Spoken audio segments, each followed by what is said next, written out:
Respublika Gidrometeorologiya markazi 20-21 dekabr kunlari respublikada qanday ob-havo bo'lishini ma'lum qildi. Assalomu alaykum.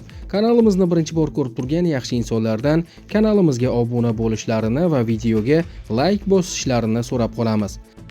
Shanba va yakshanba kunlari O'zbekiston hududiga nam havo massalarining yangi qismi kirib keladi. Respublika bo'yicha vaqti bilan yog'ingarchilik, yomg'ir, qor bo'lishi kutilmoqda. Havo harorati kechalari 0-5 daraja, kunduzlari esa 0+5 daraja atrofida bo'ladi. Shamol g'arbdan biroz o'rtachadan tezroq esadi. Respublika bo'yicha ba'zi joylarda tuman tushadi. Tog'oldi hududlarda vaqti bilan qor yog'adi, qor ko'chishi xavfi bor. Shanba kuni asosan qor ko'rinishidagi yog'ingarchilik bo'ladi. Tuman tushishi mumkin. Yakshanba kuni kechasi va ertalab biroz qor yog'adi. Tuman tushadi.